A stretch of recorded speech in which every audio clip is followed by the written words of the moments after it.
নমস্কার সবাইকে। আশা করি আপনারা সবাই ভালো আছেন। মহুয়ার নতুন আরেকটি ভিডিওতে আপনাদের সবাইকে জানাই অনেক স্বাগত। আজকে শনিবার আর এখন বাজে সকাল ওই 7টা মতন। আর এখন থেকেই আজকের ব্লগটা শুরু করছি। আজকে যেহেতু ডোডোর স্কুল নেই তাই একটু বেলায় উঠেছি। স্কুল থাকলে ধরুন ওই 5:30 পৌনে 6টার মধ্যে উঠে পড়তে হয়, আর স্কুল না থাকলে ওই 7টার সময় ঘুম থেকে উঠি। তো যাই হোক, এখন সবার আগে একটু ফ্রেশ হয়ে নিলাম। আর এখন যেহেতু ঠান্ডার ওয়েদার, শীতটা কিন্তু মোটামুটি বেশ ভালোই পড়েছে।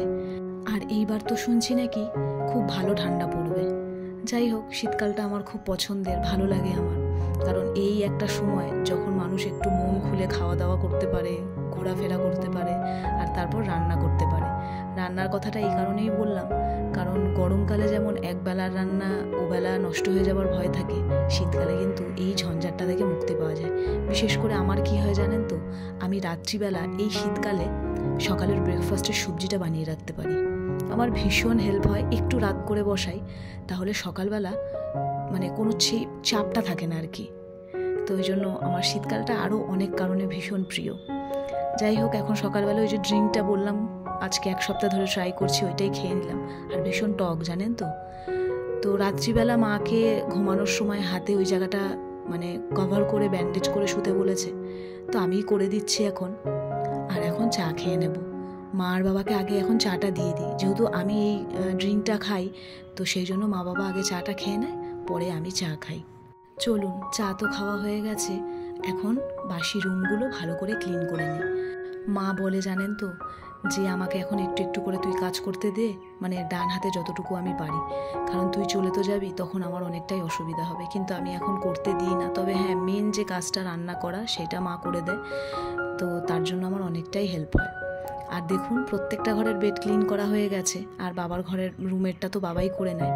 আর আমি যেই এই রুমটা ক্লিন করতে এসেছি, শুয়েছিল এতক্ষণ কম্বল গায়ে দিয়ে, আমাকে দেখে অমনি চট করে উঠে পড়েছে যে না না তুই বেডটা ক্লিন করে দে। ওই জন্য একটু মারছিলাম। খুব বদমাইশি করে জানেন তো, আর আমাকে দেখলে বেশি একটু বারবারে আমার ভাই। যাই হোক, আজকে তো নিরামিষ রান্না হবে, তাই তাড়াতাড়ি করে সবজিটা কেটে দিলাম, যে মা যাতে ঝটপট করে রান্নাটা করে নিতে পারে। আর আমাদের এই বাড়িতে কি জানেন তো, বাবা না ওই 2টোর পরে যদি দেখে যে এখনও গ্যাসে রান্না হচ্ছে, তো বাবা একটু রাগ করে। বাবা বলে খাই আর না খাই, 2টোর পরে যেন রান্না না হয়। তাই এখানে এই একটা প্রেশারের মধ্যে বা চাপের মধ্যে থাকি বলতে পারেন। আমার নিজের বাড়িতে যেমন অতটা কোনো চাপ নেই, হতেই পারে 5-10 মিনিট দেরি, কিন্তু বাবা ভীষণ রাগ করে। তো যাই হোক, মার এটা নিরামিষ মশলাদানি, আমি এটা 1 বছর জামাই ষষ্ঠীতে মাকে গিফট করেছিলাম, তো দেখলাম এটা একটু নোংরা হয়েছে, তাই ভাবলাম আছি যখন পরিষ্কার করে দিই। আর আজকে ইচ্ছা আছে মায়ের কিচেনটাও একটুখানি ক্লিন করে দেবো। আমার এর আগের ভিডিওতে নিপা ইসলাম ব্লগ বলে একটা বোন আমাকে কমেন্ট করেছে, দিদি ভাই খুব ভালো হয়েছে ভিডিও, ভালোবাসা রেখে গেলাম, বুঝে নিও।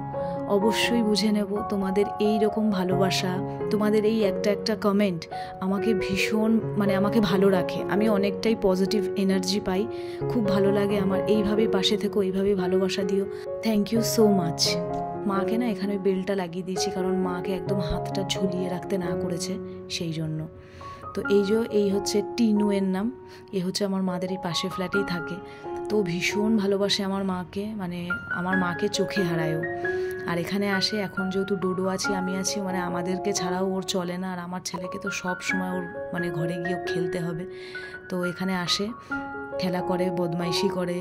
আর যেখানেই যাব সেখানেই ওকে নিয়ে যেতে হবে।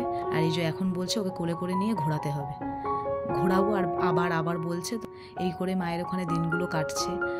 আর এই দেখুন, আর এখন কি করে, দৌড়ে বাইরে বেরিয়ে সিঁড়ি দিয়ে না উপরের দিকে উঠতে চায়। ও জানে যে আমি ছাদে গিয়ে ভিডিও বানাই, আর আমাকে বলবে মৌ ছাদে ফোন, এত পাকা। তো এখানে রান্নাবান্না মায়ের হয়ে গেছে, পটল আলু সোয়াবিন দিয়ে একটা মানে অনেক বেশি করে তরকারি করেছে দুবেলার, আর হচ্ছে একটা চচ্চড়ি করেছে। তাই এখানে এখন রান্নাবান্নার পরে বাসন টাসন মেজে রান্নাঘরটা মাকে চটপট পরিষ্কার করে দেবো। আর জানেন তো এখানে কখন কিভাবে কাজ হয়ে যাচ্ছে, আমার বাড়ির থেকে মায়ের এখানে কাজ অনেকটাই বেশি।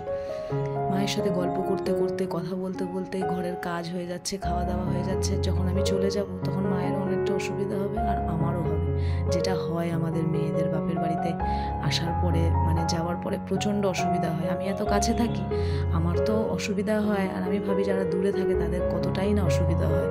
আমাকে অজয় বলে যে তুমি তো তোমার মা বাবাকে সবসময় কাছে দেখতে পাও। হ্যাঁ, এই কথাটাও ঠিক, আমি মা বাবাকে দেখতে পাই সবসময়, কিন্তু তবু মা বাবার কাছে এসে থাকা, মা বাবার সাথে সময় কাটানো, এইটা কিন্তু একমাত্র একটা মেয়েরাই বুঝতে পারে। কি বলুন, তাই না? আমার এর আগের ভিডিওতে মল্লিকা 1995 দিদিভাই আমাকে কমেন্ট করেছে, খুব ভালো লাগলো আপনার ভিডিওটা, থ্যাংক ইউ সো মাচ, এইভাবেই ভালোবাসা দেবেন আর পাশে থাকবেন। রুনা রয় আমাকে কমেন্ট করেছে, খুব ভালো লাগে তোর ভিডিও দেখতে, থ্যাংক ইউ কাকি, থ্যাংক ইউ সো মাচ। আমার কিছু কিছু কাছের মানুষ আছে যারা আমার প্রত্যেকটা ভিডিওতে কমেন্ট করে, আমার ভিডিও দেখে, তো তাদেরকে অসংখ্য অসংখ্য ধন্যবাদ।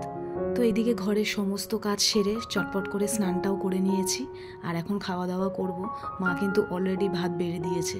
ঠিক আছে, তাহলে চলুন আজকের মতন ভিডিওটা এখানেই শেষ করছি। খুব তাড়াতাড়ি দেখা করবো আপনাদের সঙ্গে নতুন আরও একটা ভিডিওর সঙ্গে। ততক্ষণের জন্য আপনারা সবাই ভালো থাকবেন, সুস্থ থাকবেন, আর নিজেদের কিন্তু অবশ্যই খেয়াল রাখবেন।